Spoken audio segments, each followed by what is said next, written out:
What does the second Trump presidency mean for the war-torn Middle East? We'll break down his key foreign policy appointments with Alyssa Farah Griffin, a former Trump White House official, the concerns of Jews and Israelis around the world following the anti-Semitic violence in Amsterdam, and Amos Harel will talk to us about northern Gaza. Finally, our listeners had a lot to say about Radiohead and the Israeli connection. We'll revisit that.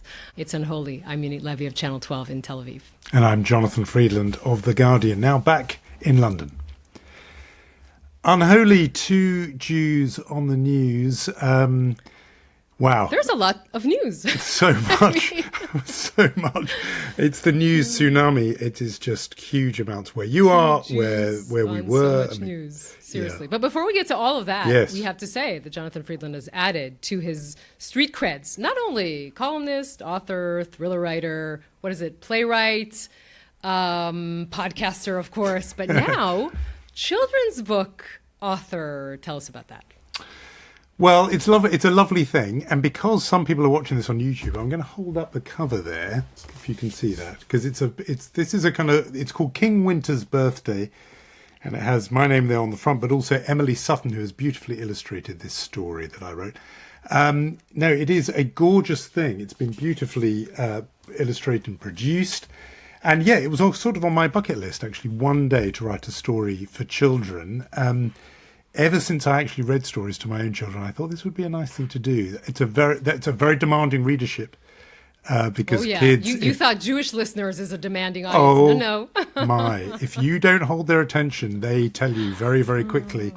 It came about in a very serendipitous and rather sort of magical way, which is 3 years ago, I think, Pushkin Press republished a book that had been forgotten, really, by a German Jewish writer who didn't live to see age 30, Ulrich Alexander Boschwitz, who was a refugee from Nazi Germany, and he wrote an extraordinary thriller called The Passenger, very sort of noirish 1930s thriller about a man sort of chased through Germany, but tremendously prescient because he wrote it in the mid-30s, and it's sort of, in its mood anyway, foretold what would then come. Boschwitz had an amazing story. He fled Germany. He came as an enemy alien, as they were then called, to Britain. He was interned in the Isle of Man, where a whole lot of, as it happened, extraordinary people were interned, artists and writers and so on. They were German Jews, but they were regarded with suspicion because maybe they were really loyal to the enemy. Not likely, but that was what the British authorities thought. And while he was there, Ulrich Boschwitz wrote a children's story called King Winter's Birthday, a fairy tale. Ulrich himself, he had a series of terribly misfortunes. He was deported to Australia along with a whole lot of other so-called enemy aliens, reclassified as a friendly alien, was put on a ship back from Australia to head back to Britain, and that ship was sunk by a German submarine, and so he was killed aged 27. But he left behind the wonderful novel The Passenger and this story King Winter's Birthday. And so Pushkin Press contacted me and said, look, we know you loved this book The Passenger. I reviewed it in The Guardian and raved about it. Ulrich left behind this story. Would you take a look at it and see what might be done with it? We're thinking there might be some way of doing it. And I read it, and it was sort of written in a way that I thought, I'm not sure that would work now with kids now, but I could see how there's an idea that comes from it. And so it sort of inspired a children's story in me, probably aimed for younger readers than he had in mind. But just the phrase King Winter's Birthday set in train a whole series of thoughts. And so the result is this story, which I would recommend mainly because of Emily's beautiful drawings as a Hanukkah gift if you're in that market. If you're again looking for young children or grandchildren, King Winter's Birthday is I hope, a very sweet story. Good. I will do my Jewish guild thing and say I did not receive one of those yet. So just saying that, just putting this that only arrived. This has only just arrived in a box. That sounds like details to me. And also I would say that next year, for 2025, our aim is to add to your list of achievements social media influencer. I think that is where we're aiming. I think we're a long way off. We're a long way off. We have our work cut out for us. I don't know what to tell you. Listen, it's been a week, and I am still sort of unpacking. The pace of things is such that you are still unpacking the results of the election, and now you're suddenly talking about, Matt Gaetz being tapped to be the attorney general. So the sort of speed of things is pretty unbelievable in the sort of afterthoughts of the U.S. elections. But we talked about this last week a little bit in an episode that was right after the elections, and I kept thinking over this week of a term that you used actually after the UK elections. You called it a punishment election, in which the electorate actually punished the incumbents. And obviously we've seen this around the world in the last year and a half because of inflation post-COVID. But this was definitely a punishment election. I mean, you could definitely use that Jonathan Friedland phrase on what we saw in the United States. You definitely could. I mean, it was so thoroughgoing, wasn't it, the verdict? And we'd had that conversation before saying, we don't know which way it's going to go, but it feels like it's going to be decisive. And my word, I said that. You did. I just have credit for that. And it just, it really was emphatic in the end, not in terms of actual, raw numbers. It was still actually, on popular vote terms, we're talking about a percentage and a half. Somebody made the point, I think, if 150,000 voters in Michigan, Wisconsin and Pennsylvania had voted not for Trump but for Harris, the whole outcome would have been different. You can play those games. But the point is, he won all the swing states. He swept the board. He flipped and Republicans. What he did in blue states is the key of this. Yeah, he made huge inroads into previously safe states. I mean, New Jersey, Virginia, these were close in the end. But I think the thing that will have real import, besides the fact it's a sort of emphatic mandate,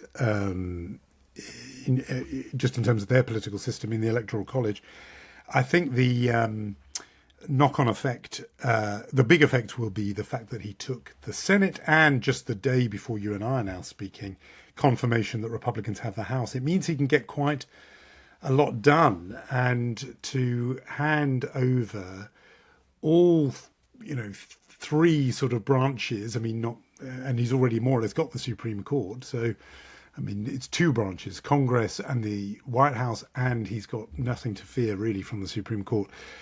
It means somebody who made no secret of his interest in authoritarian, autocratic leadership has been handed huge power.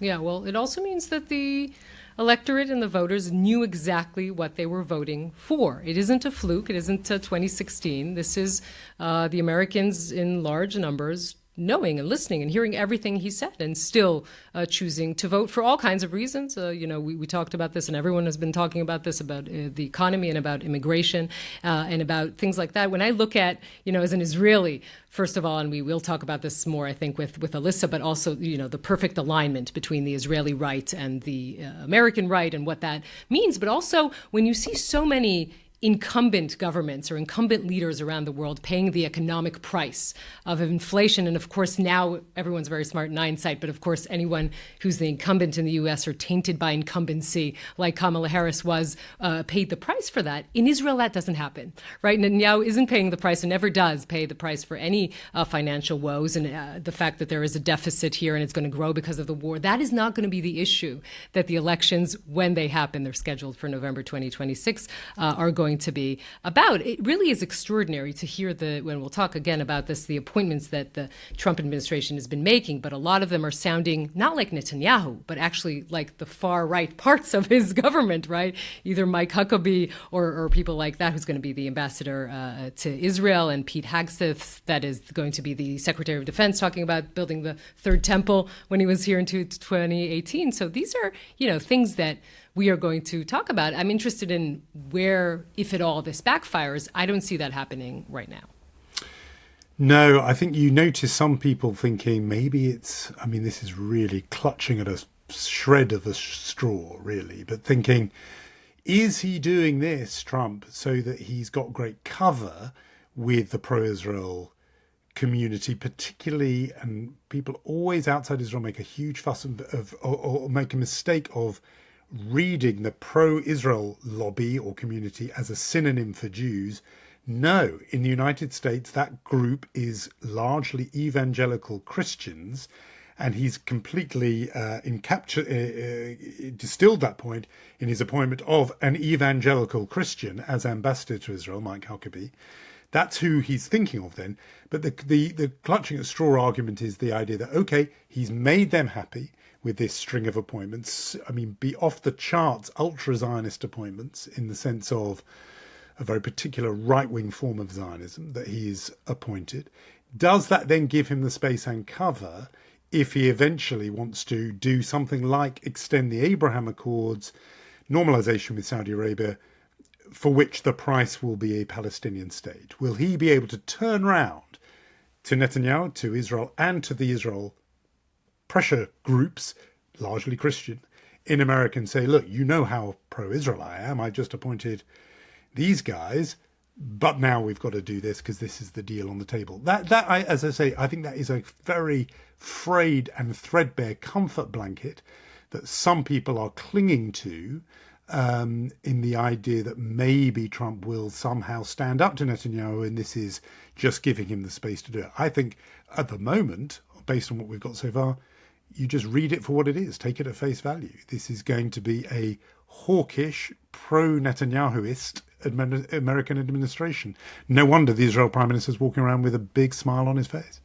Well, I mean, I think it's notable that one of the first people who met Trump after he became president-elect, yet again, is Ron Dermer, Netanyahu's closest advisor, officially a minister of strategic issues here in Israel. That means a lot, that there will be sort of this cushion between the Trump administration and Israel in a direct line. The two big questions, as you said, Saudi Arabia. I had someone very, let's say, deeply, invested in this whole issue, saying, yeah, Israel has the empathy of the new White House, but Saudis have more leverage on this new White House. So that's a big question. You talked about that. The other question is Iran. Are we heading towards an attack of Iranian nuclear sites, or exactly the opposite? And this administration will want to go to a new Iran deal, right? The JCPOA 2.0. I don't know. There are many questions, and we're going to talk to Alyssa about that. I think she's quite the expert on these issues. But definitely it's been a week in which you kind of had to get used to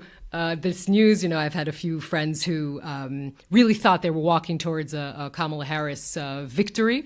I think there's a reason why hope was part of Pandora's box in Greek mythology.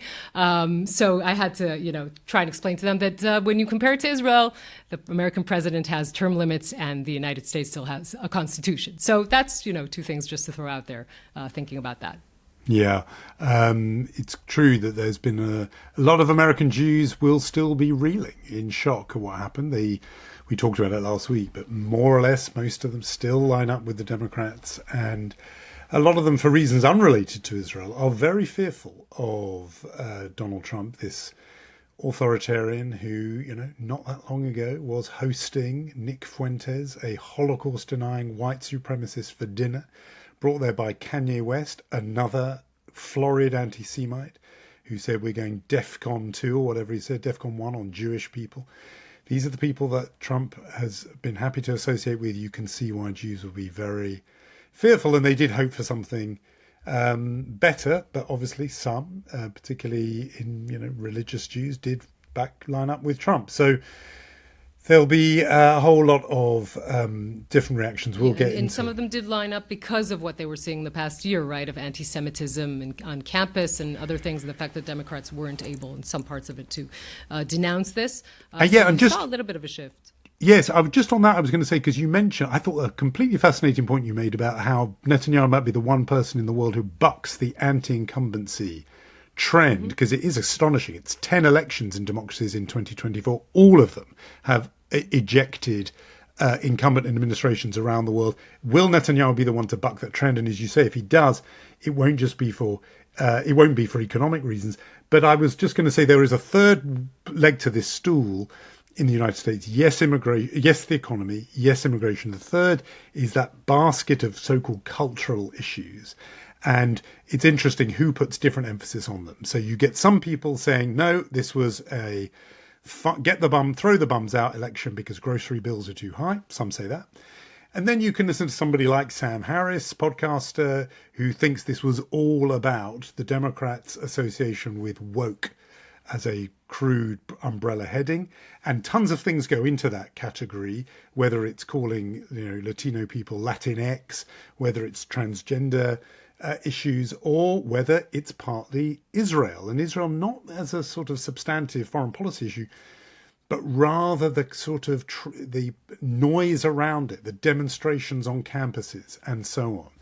And the sense among some parents, I thought we're sending our kids to college to, improve their minds, and now look at them, they're on these campuses that are taken over by people, chanting slogans that we never thought we would be hearing in America. There's that body of opinion too. So, different people put different emphasis on different aspects of this result, depending on where they're coming from to start with. But I think that's another tangential part, not really related as a foreign policy issue, but as part of the culture wars, it too played a part. I noticed that, I think his name is Professor David Bernstein, made an interesting prediction, writer on this subject in these areas, saying that he thought some of these anti-Israel protests on campuses would now dissipate, because he said the kind of people who've been organizing on those campuses will now have other things on their mind, protesting the Trump administration. They reached for the Israel issue because in a way they didn't have other grievances against the Biden administration, who more or less gave them what they wanted on their pet issues. They may feel very differently now if the Trump administration is going after, say, abortion rights. That's what they're going to be on campus protesting about. And the anti-Israel stuff may take now a back seat. That was his prediction.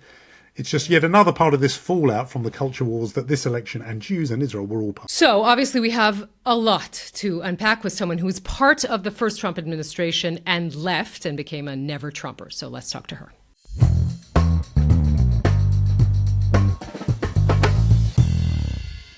Alyssa Farah Griffin served as White House Communications Director during the first Trump administration. Before that, she'd worked at the Pentagon and on Capitol Hill.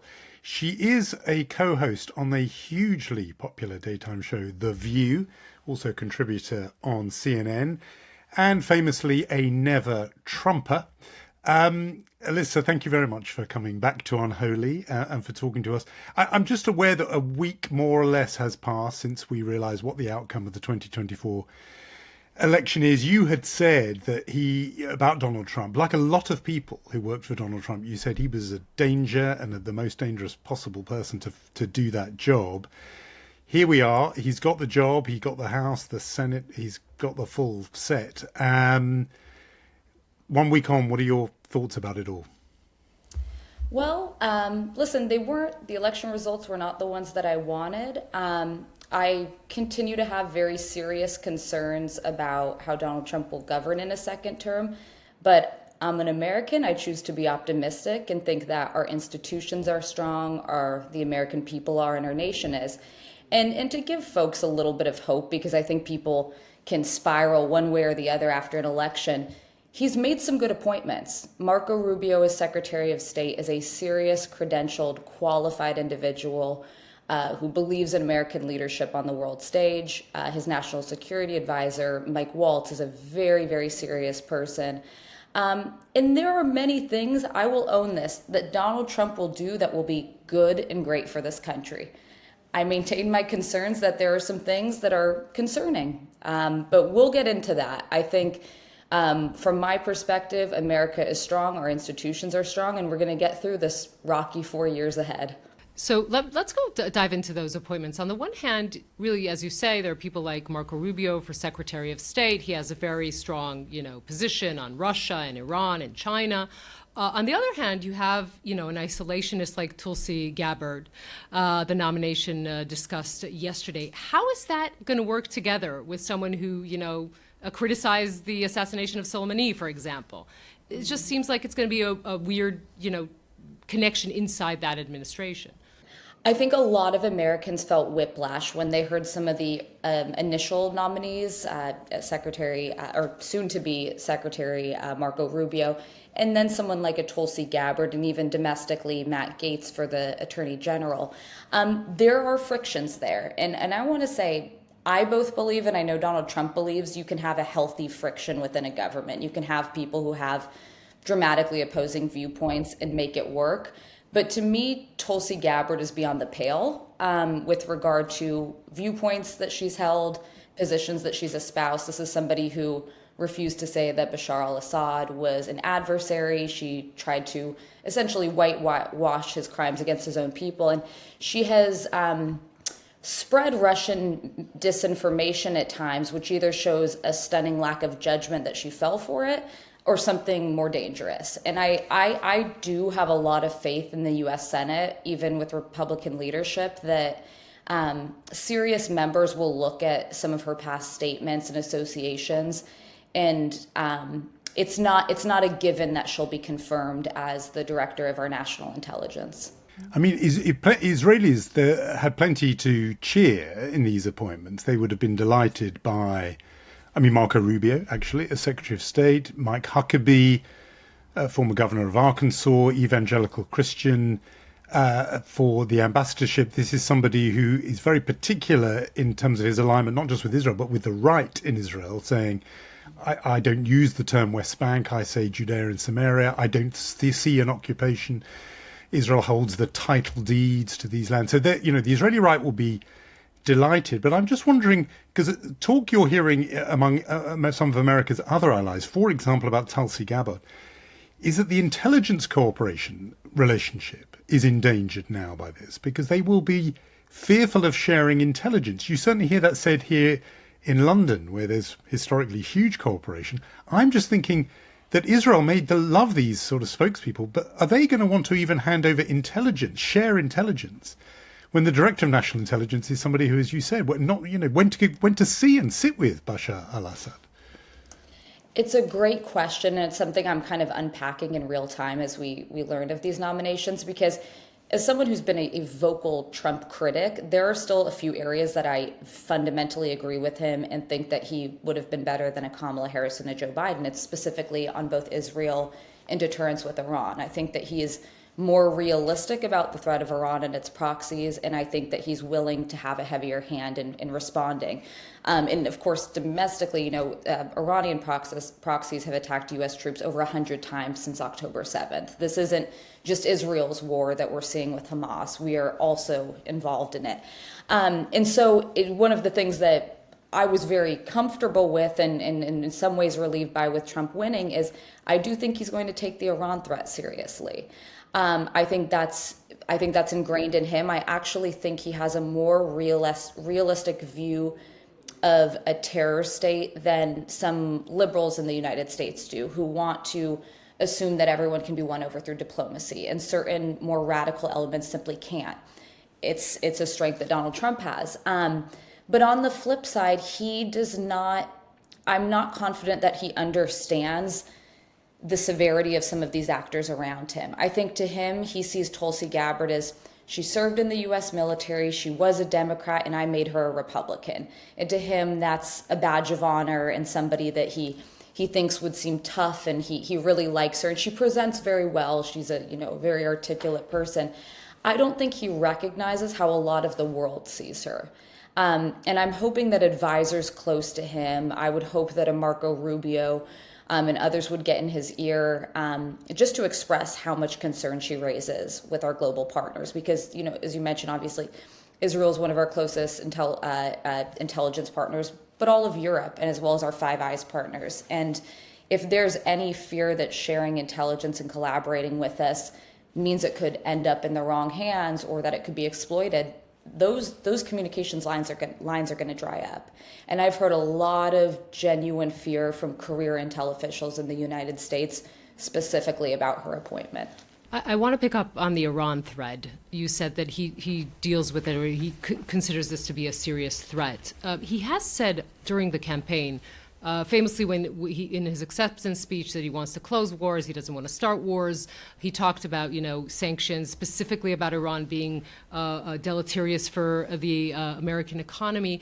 And he is surrounding himself with, again, the neocons on one side, but also the sort of isolationists with J.D. Vance, and as we said, with Tulsi Gabbard, and also I would assume his, Donald Trump Jr. So are we looking at better chances of, an attack on Iranian nuclear sites, or a chance of another Iran nuclear deal when we look at a next Trump presidency? I think perhaps something in between. So when you and I spoke before with Biana, I think we all sort of agreed that we expect Trump will likely be less engaged with Ukraine. He's been pretty clear about that. J.D. Vance as a vice presidential choice, was a doubling down on being less engaged with a close ally that's, just a neighbor of our NATO allies in Poland. But he's never really shied away from talking about how he wants to hold Iran accountable. Obviously, famously did the Soleimani strike. I anticipate that he will want to early, and I never want to, this again is based on what I know of him, not any specific insight, but I would think that he will come in early wanting to send a signal to the world that he will not tolerate Iran's malign actions in the region, danger that they pose to U.S. forces, as well as to Israel. So I would anticipate some kind of an action. Now, I think the wisest step for him, being that the entire region feels like a powder keg, would be something, some sort of a strike that signals, I'm back, it's a time to restore deterrence. I would not hope that he would do something overly escalatory. That said, many people thought that the Soleimani strike was going to lead to World War III, and it honestly put Iran at bay for quite some time.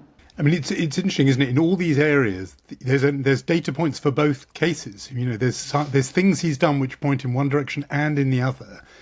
And as an example of that, just very specifically about Israel, we know on the one hand, we talked about those appointments, some of those people, full-bloodedly kind of hardcore Israeli right positions on the one hand. On the other, we know he's a guy who loves a deal. We've heard that it still grates on him that Obama got a Nobel Peace Prize and he didn't, and he wants one. And therefore, it will be very enticing to him to expand on those Abraham Accords, which he was one of his big foreign policy achievements. And the next piece will obviously be a deal with Saudi Arabia. The price for that deal is the one thing all those figures on the Israeli right absolutely cannot countenance, which is a pathway, credible, irreversible, whatever word you use, to a Palestinian state. So will the real Donald Trump stand up? I mean, will he be the one who says, a la Mike Huckabee, knock yourself out, settle wherever you want to, and, annex it, it's all yours? Or will he be the one who says, there's a deal on the table, BB, and you're going to do as I tell you, sign on this dotted line, even if it means crossing that red line of having a Palestinian state? Which one is it going to be? Well, it's a great question and unclear the answer because there's a lot of dynamics that are outside of his power in that. It's my understanding, and you both would know better than me, that even support within Israel for a two-state solution has declined after October 7th. I think that the sentiment is, how could we do that in response to the worst attack on the Jewish people since the Holocaust? And Bibi certainly is facing many headwinds himself, and that's affected his decision-making and what he's willing to do. I do think that one of the great achievements of the Trump administration was the Abraham Accords, and there was a sense at the time that they could expand further. I think that I remember, and it would have been probably 2019, I was working for Vice President Pence, and we got together a group of some of the defense ministers and foreign ministers of a handful of Arab nations in Poland, and all of them agreed, and Ambassador Dermer of Israel was there, the biggest issue in the region, and anyone will tell you this, is Iran. And if we can get to a place where someone is willing to put Iran back in a box, restore some degree of deterrence, I think that there is some level of goodwill that can exist in the Arab world. That said, I do not see Donald Trump being the president that gets a two-state solution. I don't think a Mike Huckabee as special envoy to Israel is in any way signaling that's where he's going. I mean, this is somebody who said, there's no such thing as a Palestinian. Which, as a side, I was so surprised how well Donald Trump did in Dearborn, Michigan, for example. That said, I think that his posture is going to be primarily focused on stopping Iranian aggression and seeing where there could at least be movement toward peace in the region. I don't see it in Donald Trump's constitution and makeup to be the person who gets us a long-standing ceasefire, though, with Israel and Hamas. I think he focuses elsewhere in the region with some of the Arab nations who are wanting to move beyond the threat of Iran and into a more 21st century approach. Mm-hmm.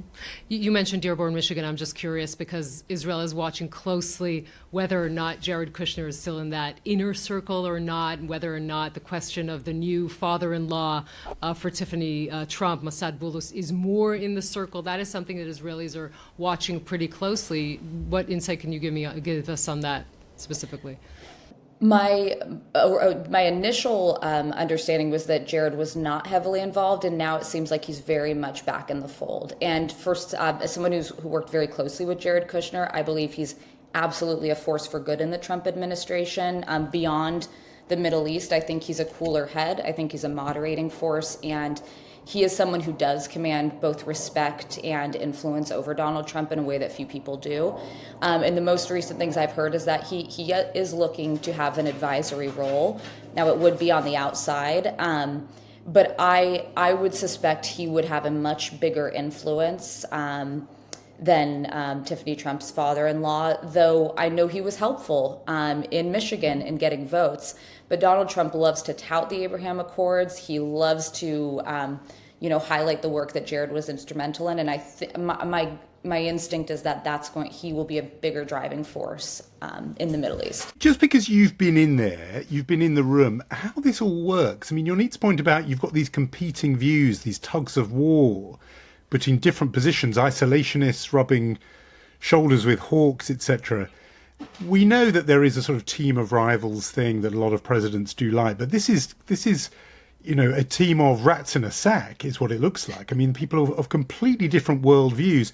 How does that work in the room? Does Donald Trump listen to the competing views and then act like chairman of the board and come down one side or the other? Does he briefly go with one camp, then go with another? Is it chaos? Is it sort of, ordered disagreement? How does that play out? It's never one uniform way. I wish that I could say it's sort of chairman of the board who hears all ideas and then goes with the one he thinks is strongest. He does listen to a difference of viewpoints. That is a fact that I think is misunderstood about him. Now, he may not on issues that are so core to his being, like border security. But on more complex issue, he will entertain different ideas and different viewpoints. His West Wing was always tense. There was constant infighting. There was often sort of knife fighting among aides to get him to different positions. And there's a healthy friction that I think can exist. And I think that that's very much possible. The good and the challenge with Trump is, yes, he will listen to different viewpoints, but oftentimes the last person to get in his ear can be the person who influences an outcome. And I will say that the one universal with Trump is that he's genuinely most motivated by an outcome that's going to reflect best upon him. So it's really in many ways an exercise in marketing with his advisors to convince them their course of action is going to resonate the best with the public and get Donald Trump the most praise on the other side. And by the way, speaking of Jared Kushner, he was excellent at messaging things to him. He would tell him what a hero he would look like and how great it would be received, whether it was around COVID or any other policy area. So it is the challenge is often that you could have wildly different perspectives being pitched at the same time, and no one will know the outcome that will win until Donald Trump makes the decision. That was a fascinating answer. There's one name we didn't mention in this conversation yet, and that is the name of Pete Hegseth, the soon-to-be appointment for Secretary of Defense, a man who served his country, and I'm the last person to disparage a television career, but can we talk about the sort of experience that one has in policy, in being in the Pentagon, in being a manager of hundreds and thousands of people? Is he a person, for example, the fact that the MOU, the Memorandum of Understanding, is coming up soon, and Israel would need a lot of money. The last one was $38 billion. Is he the man to have that negotiation at all? I mean, what can we say about his experience?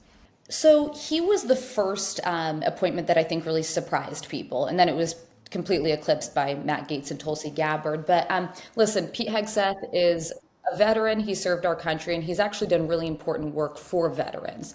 A place that I think he would be much better fit would be the Department of Veterans Affairs, a much smaller organization that could benefit from an outside disruptor coming in. I'm very skeptical of this pick as Pentagon chief, purely from I was the spokesperson for the Department of Defense. As you guys know, it is a massive organization. 3 million plus people will be reporting to him on day one, the entire U.S. Armed Forces, as well as the civilian population that reports to the Secretary of Defense. He'll be overseeing the service branch secretaries, so the Secretary of the Army, Air Force, Navy, and so on, as well as all the combatant commands, which all have their own 4 stars running them all over the world. DOD has assets in over 160 countries around the world. This is, I would argue, the second biggest job after being president of the United States in the U.S. government. And it is one that is bureaucratic by design. Listen, I'm all for cut and waste when you can, but when you have the power to engage in warfare, there need to be checks and checks and checks. Now, my take with Pete Hegseth is he's underqualified for the job, and I mean that with due respect, but I don't see him as dangerous in the sense of he's most likely to be outmaneuvered by the Joint Chiefs and by 4-star generals in the Pentagon who've spent 25 years in the building, and even by senators on the Senate Armed Services Committee. I think the likelihood that he will come in and be a dramatically disrupting force in such a structured environment, I'm very skeptical of. That said, from a foreign policy perspective, I would put him very much in the camp of almost a Mike Huckabee. He's an evangelical right-winger who loves Israel. So I think from the perspective of if he's going to think about having any less aid or assistance to Israel, you would not have to worry about that, nor would you have to with a Republican Senate and a Republican majority in the House. I'm much more skeptical of where his position will be on Ukraine. He at one point was arm them to the teeth, give them long-range missiles, make sure that Ukraine can defend itself. And as Donald Trump's position shifted, he later, in his on-air commentary, sort of shifted to a more isolationist approach. So again, would be a mixed bag. I think what a lot of us at home here in the U.S. are analyzing is not all of these nominees are going to get through, in my perspective. And I think we have to kind of rank the level of concern that they have. And for me, Pete Hegseth, 2 days ago, I would have been like, stop, he cannot be the Secretary of Defense. I think that the institution will protect itself. I'm much more gravely concerned about both a Tulsi Gabbard and then domestically Matt Gaetz as Attorney General. And even for there is a foreign, nexus to someone like a Matt Gaetz at DOJ. Obviously, he prosecutes international crimes, but it's also, this is a person who would be tasked with sowing such political discord in our nation. He would be tasked with just specifically going after partisan adversaries of Donald Trump's. And when the country's in a heated, divided moment like that, it inevitably spills over and impacts our allies. So I think those are the two that senators are most concerned about. I could see Gaetz's nomination even being pulled before it goes to a full confirmation. Tulsi Gabbard, I think, will have a hearing.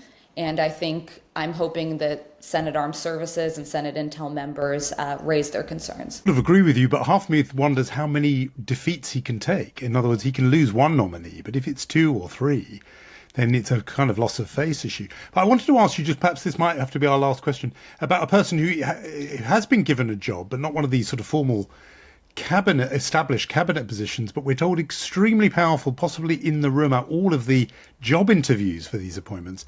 And that is Elon Musk, the world's richest man, who does appear to have, and I'm thinking back to what you said about the last person who speaks to him in the room, he does appear to have this sort of ear of Donald Trump. Who knows how long for?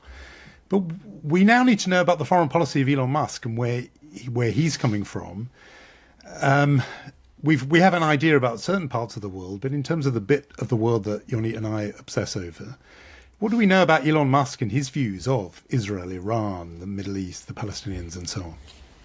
To be honest, I think it's incredibly unclear because my perspective, which you alluded to, is this friendship between Elon Musk and Donald Trump, I don't think is going to be long-standing. I don't know Elon Musk personally. I've only met him once, but Donald Trump is a main character kind of guy. He's not sharing the spotlight. He's not sharing the decision making. And Elon Musk may be the wealthiest man on the planet and one of the most powerful, but the minute Donald Trump is sworn in, he is more powerful than Elon Musk, and he will want to make that known. So I think this could be sort of a short-lived dual relationship that they have. My concerns with Elon Musk have always been more with regard to China. This is an incredible, brilliant businessman who also recognizes that China is the biggest market in the world, and that he could have interests there that at times could come in conflict with the United States. I've seen really no indication of where he is with regard to Israel, other than he very much seems to come from the school of isolationism, less foreign engagement, seems to be really lean into the no new wars kind of element of the party.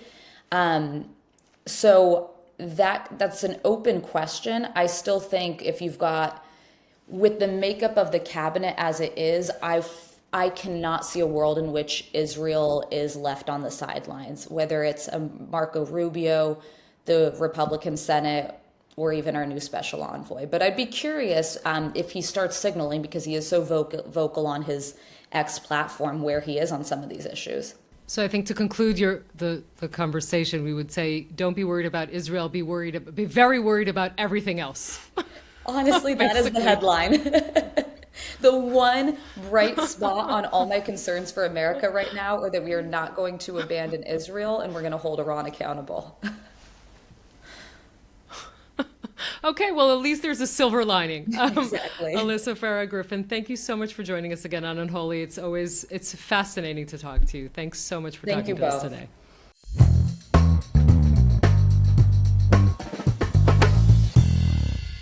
Well, that was so interesting. I missed out the first time she was on Unholy when Biana was sitting in this metaphorical chair, and she was fascinating then and fascinating now. I mean, I think she took us into the room, and it's a very limited group of people who know how Trump goes about the job when the cameras are not there. She does. She didn't take the opportunity to big him up. She said quite the reverse, that actually he's, one of those seat cushions who bears the impression of the last person who sat on them, and that's fascinating to hear that. There's going to obviously be that competition as to who is that last person. It made me think, if Jared Kushner thinks he's going to have influence from outside, maybe that's not how it works. Maybe you need to be in the room. Yeah, but she actually said that she thinks he's becoming more and more involved. Look, I think her perspective is so interesting as someone who worked in the Trump White House. January 6th made them leave the Trump White House and become a never-Trumper, actually. But the way in which she kind of talks about this in a level-headedness, right? And saying, okay, this is what the American people chose. Now let me see what is good about it and what isn't, what is worrying about it. But some of it isn't terrible. And I find that perspective just so interesting. And as you said, again, someone who was in the room, who could walk us through the decision process, and also saying that some of the nominations she thinks the Senate will not approve, even though they're Republicans, even though you would, instinctively think that they would approve everything Donald Trump, puts in their lap. She said that might not be the case, particularly with Tulsi Gabbard, but not only. And so I think that is, incredibly interesting. And in a nation so divided, like the U.S. is post-election, I just find her so, sobering and really interesting. Yeah, no, that was pragmatic. I mean, one thought I did have is that she was saying, as a supporter of Israel, that for her is a crumb of consolation. She's okay about that. My view is, look, those appointments are brilliant for the Israeli right. I'm not sure that's necessarily, given where I come from on this topic, in Israel's own self-interest. The advice that is coming from Huckabee, which is annex, annex, annex, I can see why the Israeli right love that. Is that in Israel's long-term interest? I don't think so. Not if you believe in two states like I do. So, it's good news if you're on one particular part of the Israeli spectrum. I would hold back on saying this is good news for Israel, because from where I'm sitting, it doesn't strike me that way.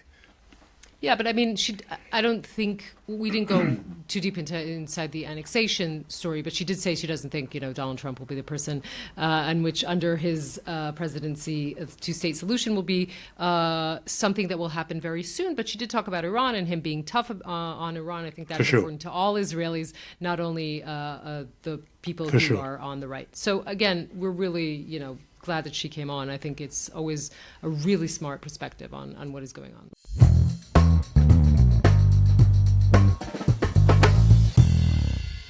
After you and I had spoken last week in the early hours of Friday morning, there was a whole series of very disturbing scenes played out in the Dutch city of Amsterdam as visiting Israeli football fans, supporters of Maccabi Tel Aviv, were in the city.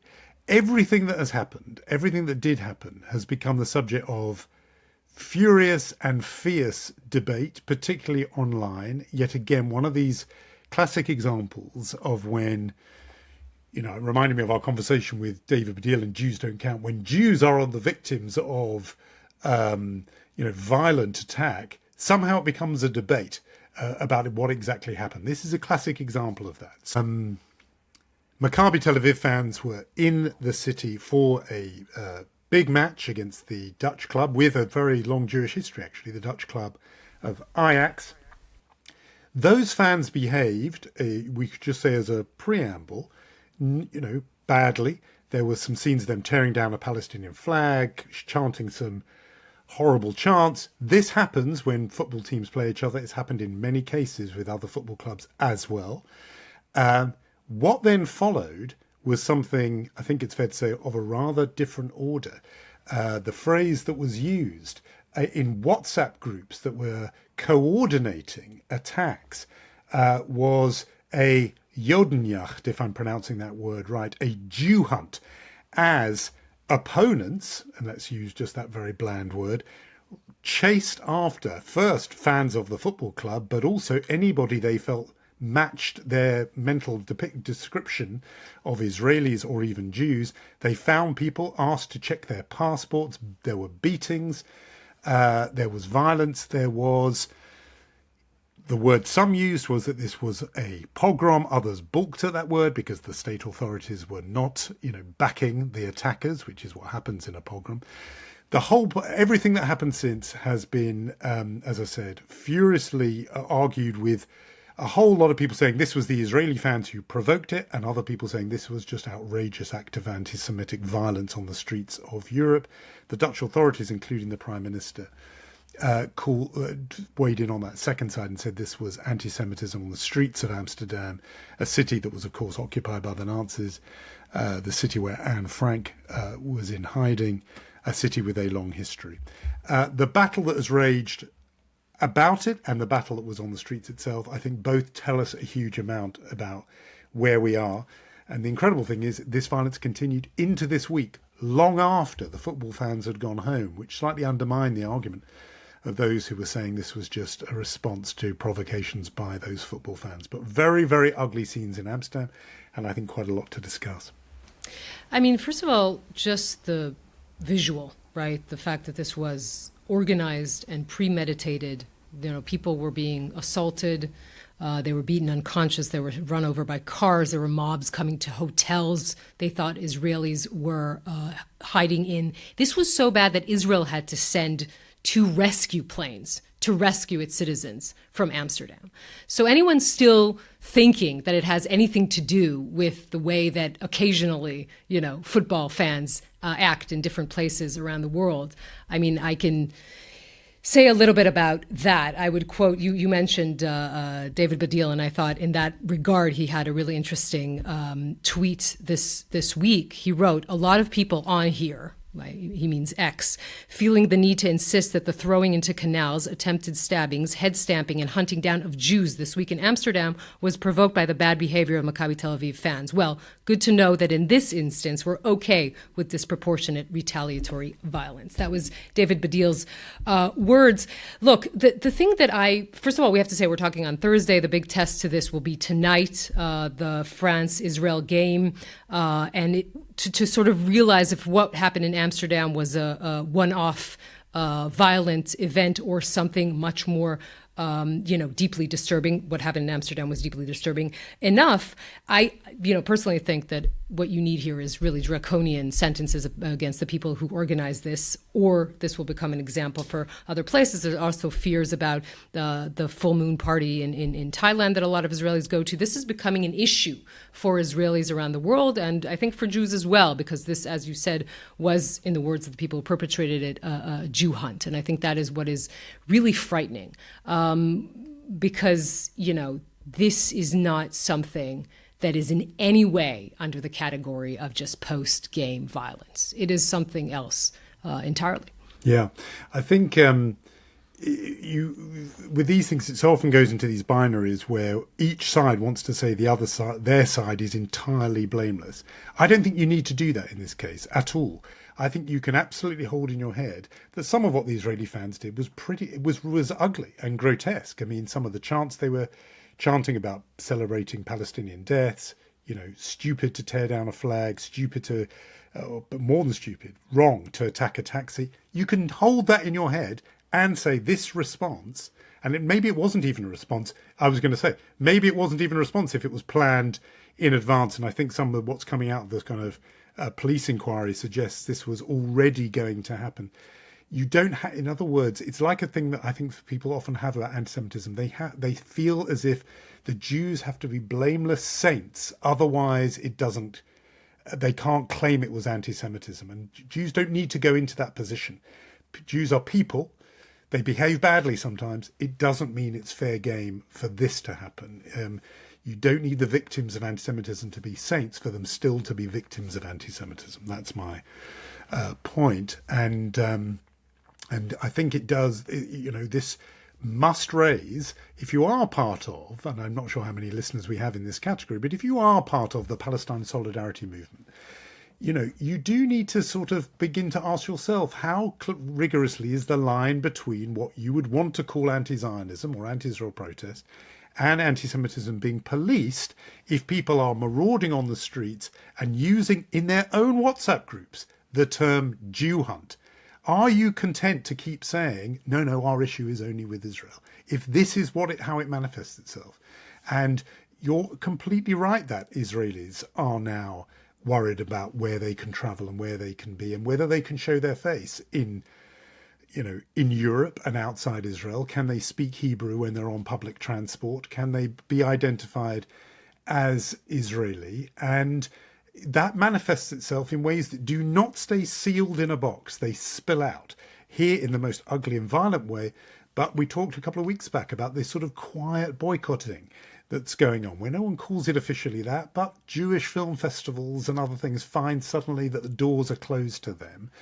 The impact is felt not narrowly on Israel, the state and all its institutions, but it's felt by Jews around the world as well as Israelis when they travel. So I just think there is, it's possible to hold a small, it's not even that complicated, a small bit of complexity in your head. Yes, some horrible behaviour by football fans, utterly, that does nothing to mitigate or reduce the horror of what we saw in Amsterdam. So, a bleak moment, I think, and one that has inevitably, it's going to stir up those kind of historical echoes and memories.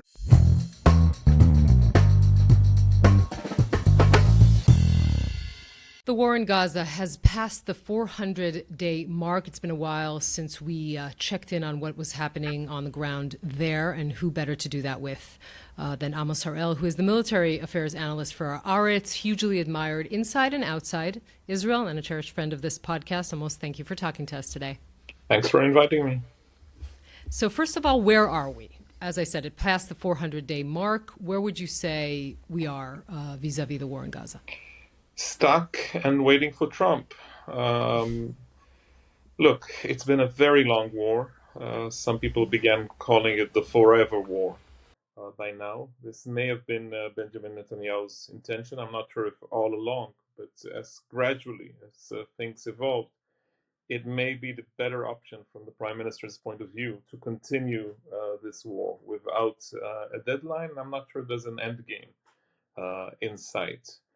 Right now, it's quite clear that no hostage deal would serve his political and personal purposes, because it would be very, very hard for him to maintain his coalition. Under these circumstances, a hostage deal would mean concessions, not only the release of thousands of Palestinian prisoners, but mostly disengaging, evacuating areas that the IDF has invaded or is controlling inside the Gaza Strip, and these are massive areas. So for the time being, the alternative of continuing to fight is sort of, it's not very intense. It's extremely intense for the residents of Gaza and for Israeli soldiers fighting there, but it's not a top priority for the Israeli public anymore. Tel Aviv is not affected by the war in Gaza. It's affected every now and then by rockets being launched from Beirut or from other places in Lebanon. There's no immediate danger for Tel Aviv residents from the fighting in Gaza now. So the Israeli public is more or less, it hasn't forgotten about it. There's the acute issue regarding the hostages, and there are news of, unfortunately, of dying soldiers almost on a daily basis. But considering everything that's happening there, it's amazing to see how much this isn't a top priority anymore. Now, the main event, of course, is Trump's victory in the United States presidential elections. I don't think Gaza is anywhere near Trump's priorities. I think he has other issues, even in the Middle East. Both Iran and Lebanon are more important to him personally. And I think Netanyahu perfectly understands that. And he will probably maintain Israeli military presence there because the alternative isn't working for him for the time being. And yet, of course, hardly anything of what I've said in the last 2 minutes will be explained in any way to the Israeli public. What he will keep telling them is that we're fighting Hamas, that we're defeating Hamas, that gradually would reach the end result, the needed result, which is a complete victory over Hamas, and that only by using military force will we be able to get our hostages back. Unfortunately, I don't think I know anybody around the security apparatus who believes any of these statements to be true. You've explained how, and I think it must absolutely sounds right, that this has receded from the forefront of Israelis' minds, that it's no longer the priority, and in fact, actually, the government and incoming Trump administration are thinking about other things. Outside Israel, I think that's also true. It's not making the kind of leading news bulletins around the world anymore. But among people who follow this very closely, diplomats and others who I'm speaking to, there's a sense that it's still important, but also that something has changed. And what I'm speaking about is about what's going on in northern Gaza in particular. And you hear from people who even 9 months ago were quite patient and understanding of Israel's position, now saying that they are quite alarmed at what's going on, admittedly sort of below radar in terms of global attention. And the phrase that is used, again, by people who are not, carrying placards and going on demonstrations is ethnic cleansing.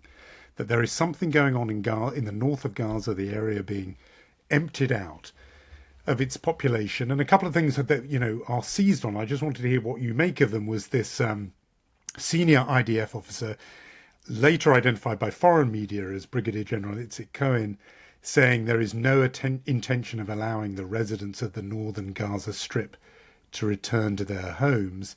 And picked up and circulated quite widely was also an editorial that appeared in your own paper in Haaretz, headlined, "Netanyahu's ethnic cleansing in Gaza is on display for all to see." I mean, I know, as well as anyone, that writers for newspapers don't always agree with what their editorials say, but it does seem as if this phrase is entering the vernacular a bit more. People, as I say, who have some credibility are describing something pretty dark going on in northern Gaza. Is that an exaggeration? Is it, does it fit what you're seeing? Look, it's a complicated issue, and this was a very long question.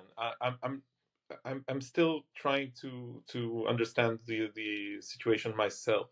I do have to say that I'm not part of the Haaretz editorial board, and I read this in a newspaper just like you did, and I have my reservations about other Haaretz statements, including our publisher describing Palestinians fighting the IDF now as freedom fighters a few weeks ago, as you may have noticed. So. So I'm not sure about the definition of ethnic cleansing and whether this is exactly going on. I do know the IDF is using very aggressive methods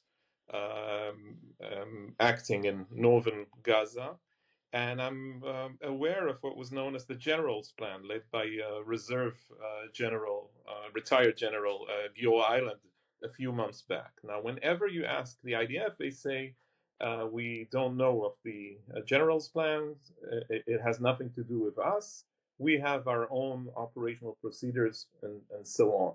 But it gets back to the original question that Yonit raised earlier, which is what is Israel looking for in Gaza? And if you ask most of the military's top brass, they would tell you, well, we're waiting for a ceasefire and for a hostage deal. We're not really looking for something right now, and this is not necessarily the goal, the military goal for us, invading all of northern Gaza, destroying all of Hamas's networks for the years to come, and so on. Not everybody is necessarily agreeing with the plan. So you have, I think, different trends here, and the fact that the government refrains from actually defining what the war's goals are and what it wants to achieve there, it is part of the issue. This also has a political background. Smotrich and Ben-Gvir, the far-right leaders of the parties who are a very important part of Netanyahu's current coalition, are looking for resettling at least the northern Gaza Strip with Jews. And in order for them to do that, they are pushing for driving the Palestinian civilian population out of these same areas. Is the IDF doing exactly that? I think not. For instance, the General's Plan, the whole idea was to push the population by force from the northern half, of the Gaza Strip through the Netzarim corridor and all the way down to the Rafah and Khan Yunis areas. This isn't what has happened. The IDF has been fighting in Jabalia, and if you'd like, the northern quarter of the Strip is gradually being cleared by force from most of the population. So it's a different plan, and it's not as massive as before. And there is serious fighting going on. Now, there are lives lost. There are soldiers killed almost on a daily basis in Gaza. We've lost dozens of soldiers in the latest operation around the Jabalia refugee camp.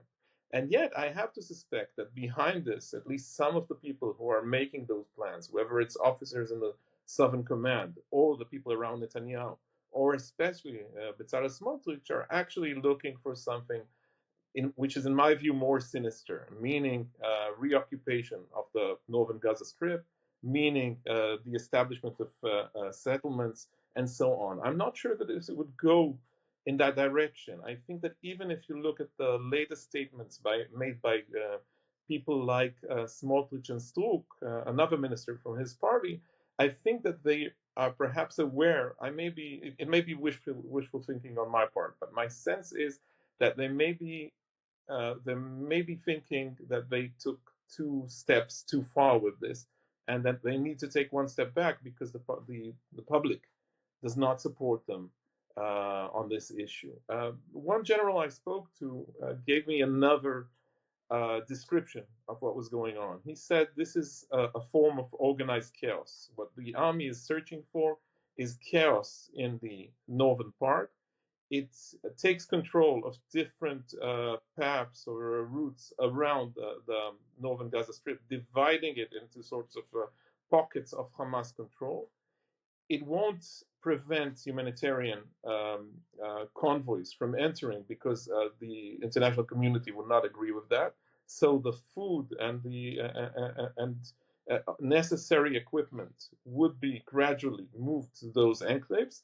But other than that, the IDF would come and go as it pleases. There will be incursions into these areas while fighting Hamas terrorists there, something which is in a way partly similar to what's going on in places like Jenin or sometimes in Nablus in the northern West Bank. That this is perhaps what the Southern Command is up to right now. But again, it took me so long to answer the question because these ideas are so vague. It's hard to grasp what's actually going on, and there are so many conflicting reports. I would be cautious about adopting the Palestinian perspective of what is going on because we've seen Hamas show all kinds of information and present all kinds of statements about what was going on in the northern strip And a lot of this was mistaken. A lot of this was intentionally um, unrealistic. So this is more complicated. But I have to admit, I'm not happy about a lot of the actions that are taken there.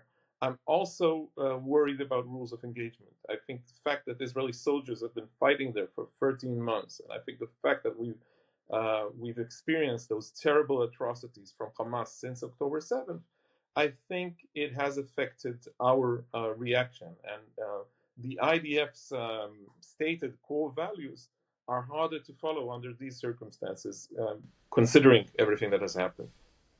Although I have to say, I mean, first of all, senior officers that I spoke to this week say their only intention is to protect civilian population. That's why they're asked to move out of these areas. They also say the minute that they clear the area of terrorists, the citizens will be able to return.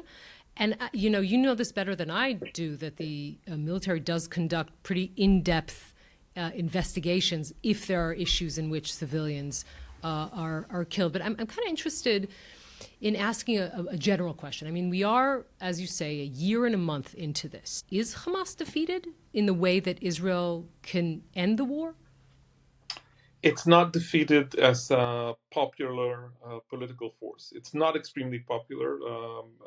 The Channel 12 journalist Ohad Chemo had an interesting report this week from inside the Gaza Strip, talking to residents who, for the first time on camera, were speaking against the Hamas regime. I think it's a sentiment shared by many Palestinians who now think that Sinwar and others, most of them dead by now, led them to an absolute disaster. So it's perhaps not extremely popular, but it's still a grassroots movement. There are many people following its ideology, many people still getting their limited salaries from Hamas and identifying with their goals. As a military force, again, it's, there are rockets being launched every now and then towards the Gaza envelope, once or twice a day. That's not massive. It's not as a threat as it was before the war. And Tel Aviv, I don't think we've experienced anything from, perhaps we should knock on wood, but we haven't experienced any major attack from Gaza for many, many months. So Hamas is not as dangerous to Israel as it was before. There are two issues here. One, the fact that it still controls most of the population, and that the Palestinian population fears Hamas. And the second, of course, is that it's still holding 101 Israeli hostages and refusing to deal and reach a final agreement over that. And yet, there's also the ongoing price we're paying. Dead soldiers, injured soldiers, every week, almost every day, because the fighting is going on. It's not massive. It's not. We've probably described that on the pod earlier this year or last year.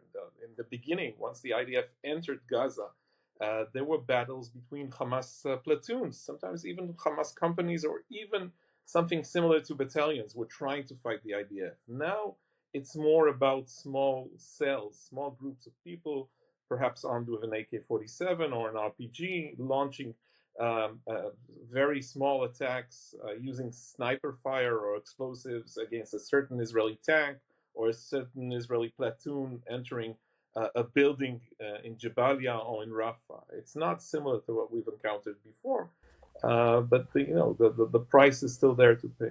So we've been talking a lot on this episode of the podcast about the change in America, obviously, the change there, including with our previous guest. One of the things that the outgoing administration did, so maybe in a way it will have no teeth, is send this letter to the Israeli authorities 30 days or so ago, saying that not enough humanitarian aid was getting in, and they wanted action within 30 days. The 30 days expired this week, but by all accounts, insufficient action to have met those American demands, and the United Nations saying the amount of aid getting into Gaza is at its lowest level in a year. Another UN report warning of imminent likelihood of famine in northern Gaza. This goes together a bit with what I was asking you about before.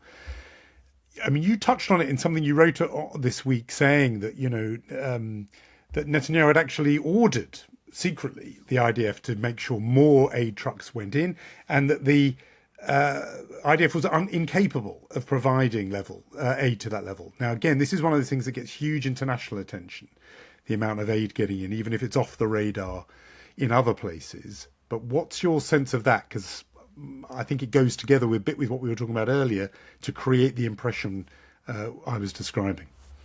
I think that compared to what has happened during the first parts of the battle around Jabalia about a month ago, the situation has somewhat improved. And as you noted, classical Netanyahu, especially during this war, there's one message sent abroad, another sent to the IDF, and a third one sent to the Israeli public through the Israeli media.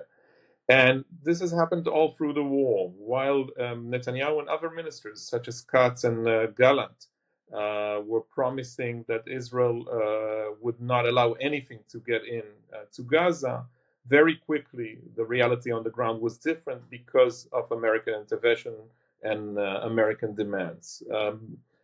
Now it's exactly the lame duck period. We don't know how effective the Biden administration would be. We don't know what the priorities are. Is this an important issue on the agenda? Then again, a few weeks back, you could have read the reports in Israeli media saying that this was an important date in the war, and that the American demands would mean that Israel would have to rethink its strategy over Gaza.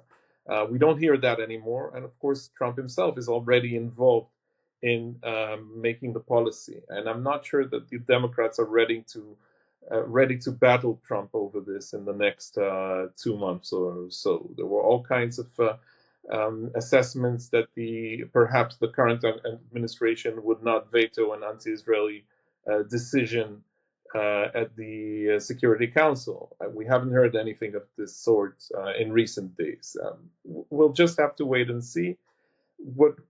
Again, this is only a guess because Trump is really a mystery wrapped in an enigma when it comes to especially any decision, but especially foreign policy decisions. But my guess would be that there would be less pressure from the United States over Israel regarding humanitarian issues, and especially regarding the Palestinians, unless a Saudi deal is on the table, and then perhaps the rules of the game would change.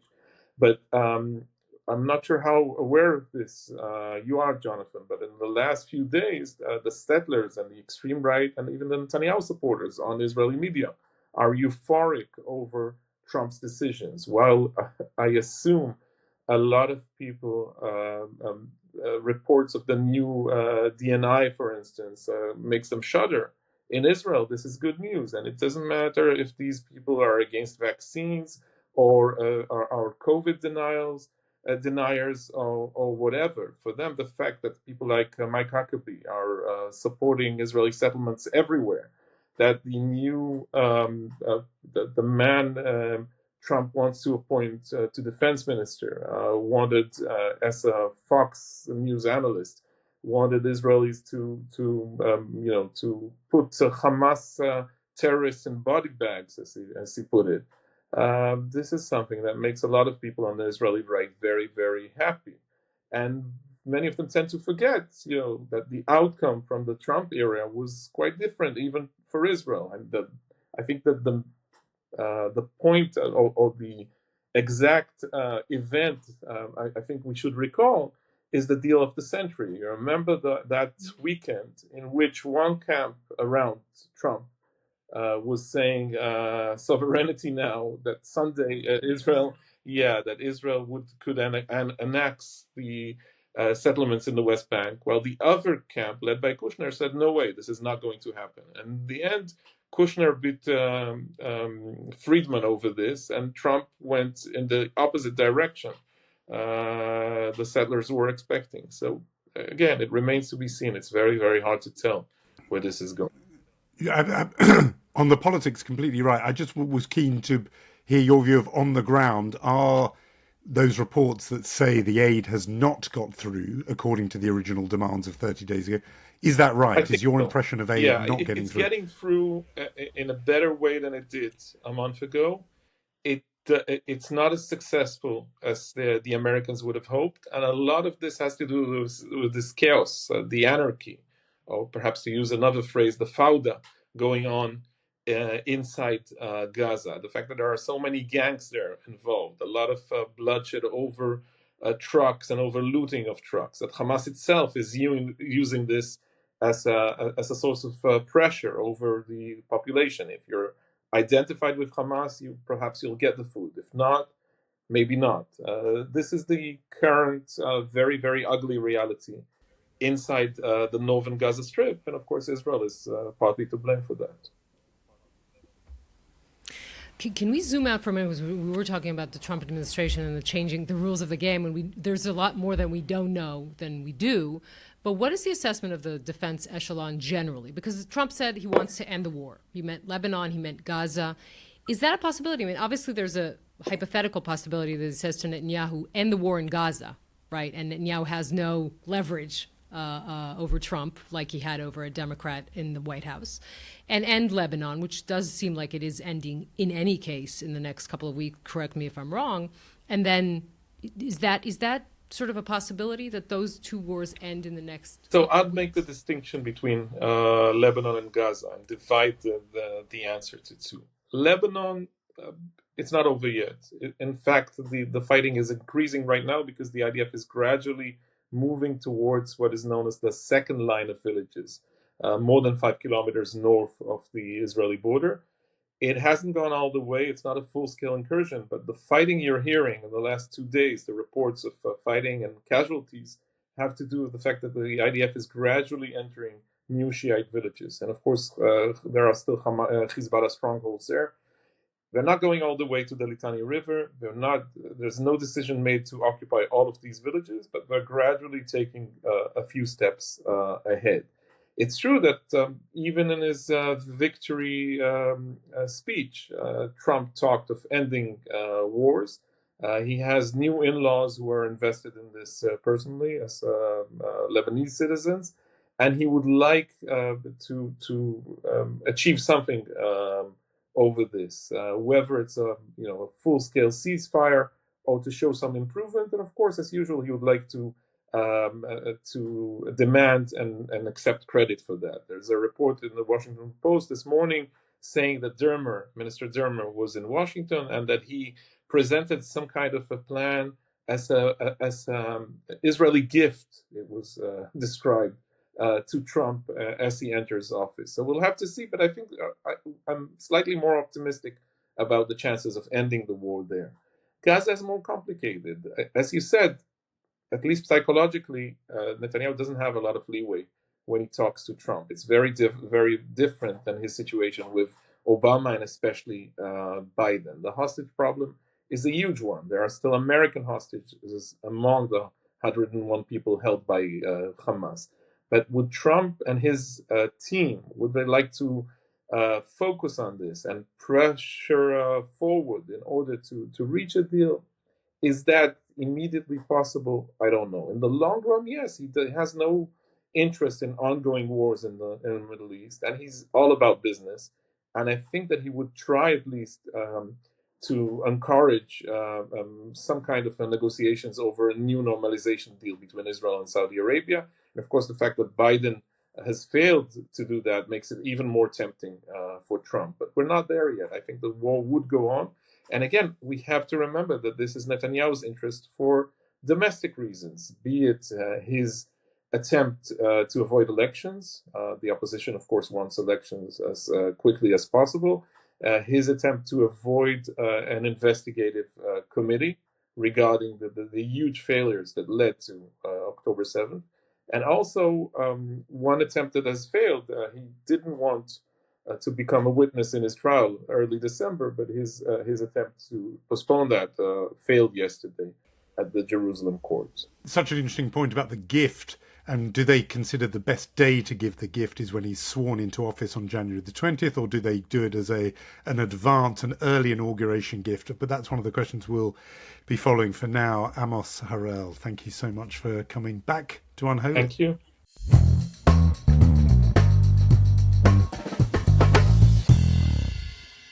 Well, Well, as always, and as we've come to expect from Amos, that was hugely clarifying, even when he was speaking about the picture being unclear, the organised chaos that reigns in Gaza. I think it was very clarifying to hear his assessment of it. And just putting together bits we discussed separately, those statements from commanders that have been quoted abroad about people not being allowed to return to their homes, coupled with what is seen again internationally as proper serious foot dragging about aid.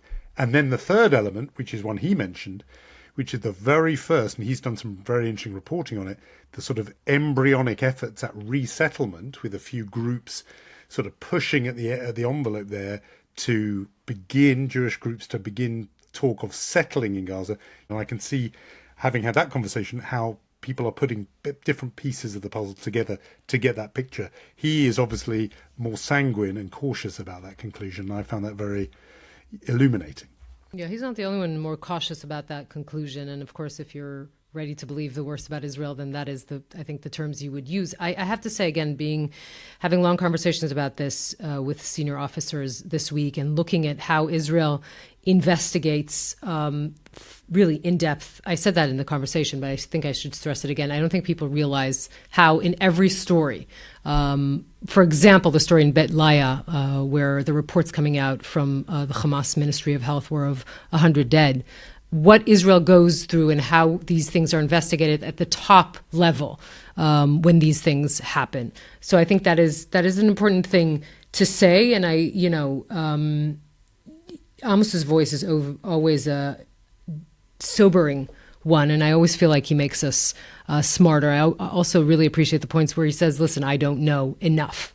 But I think that what is happening in relation to this reporting on northern Gaza is the fact that the military has absolutely no intention in this kind of conquering of the area, but the suspicion arises around particularly the international community because of the character of the Israeli government. I think that is a lot of what has been going on. But as you said, always very good to hear from Amos Harel.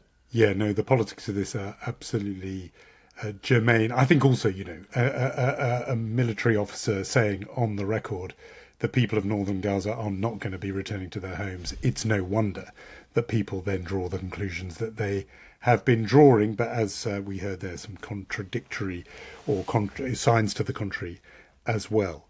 We should get to our awards, which we have in our mind. And I think you're going to kick us off with, well, a mention before we get to the Mensch. Yeah, Mensch Award revisited in a way, because we had a long conversation about Tom York of Radiohead last week and his dealing admirably with a temper tantrum from a pro-Palestinian,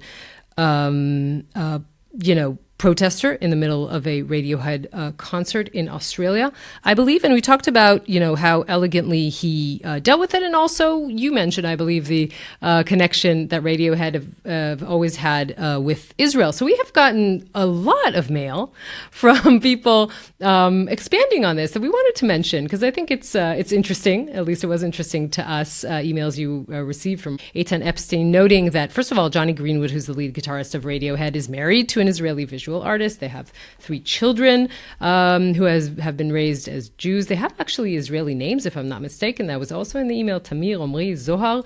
And that also that Johnny Greenwood recorded 2 albums with Israeli artists. One of them is Dudu Tassa, who's an incredibly famous artist here in Israel. So all of this just adds a layer to our conversation. But we also have a Mensch Award to give out this week, which I would want to give collectively to the residents of Kibbutz Nir Oz. Nir Oz, as we all know, we've been covering this for more than a year, a symbol of the failure of October 7th, the abandonment of October 7th. No one came to this kibbutz for hours and hours. A quarter of the residents were either murdered or kidnapped.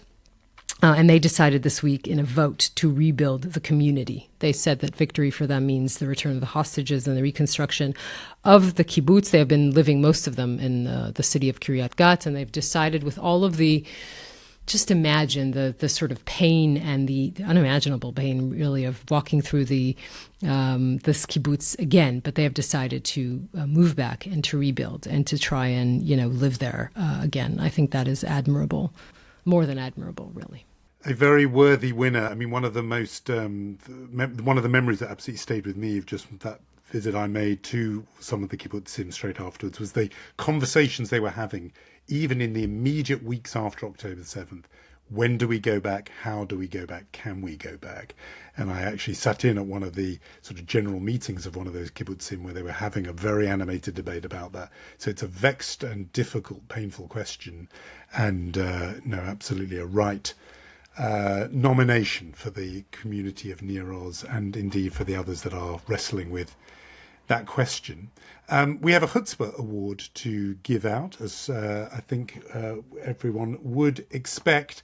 I thought that a worthy nominee would be man in the news, Matt Gaetz. I mean, it is obviously just Chuzpah itself for a man who was investigated for some pretty serious law breaking. There was an investigation into him sex trafficking a minor. He was investigated for that. The Department of Justice chose not to go ahead.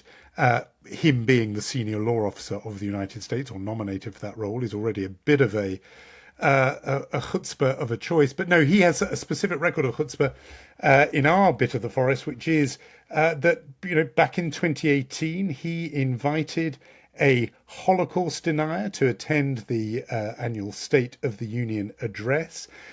Earlier this year, he opposed a bill that was aimed at addressing rising anti-Semitism on college campuses. Do you want to know why? It was because it rejected the notion that Jews killed Jesus. For that reason, Matt Gaetz didn't want to help pass legislation that would have helped reduce anti-Semitism on college campuses. He branded the Anti-Defamation League as racist in 2021 after the group urged Fox News to fire Tucker Carlson for promoting the so-called Great Replacement theory. He has a rather checkered history when it comes to our people, and so I think a Chutzpah award to Matt Gaetz. Who knows if he will still be Trump's nominee by the time people hear this. This is one of the more mercurial choices by a mercurial president-elect. I've actually heard a theory that the Senate Republicans dislike him to the extent that they wouldn't, authorize this. But I don't know. But as you say, I mean, there's ample reasons for the Chutzpah Award. This week, we, before turning Jonathan Friedland into a social media influencer, will remind you that we are on Instagram. We have our own Facebook group, YouTube. What am I missing, Jonathan? I think I did the whole thing. Substack. Yeah, we're there. I think we're covered. We've got to be on the next one. Remember to yourself, Blue Sky, the Rising Star platform. You set that up. Okay. We've got to do that because a few people are moving away from one of the other big platforms, whose name briefly escapes me, and so moving instead there. So we'll plant a sort of tent peg at least there in the coming weeks, I'm sure. And we will but say for now, thank you to Michal Porat and say that we will meet next week. And we will. See you then, Yonit. See you.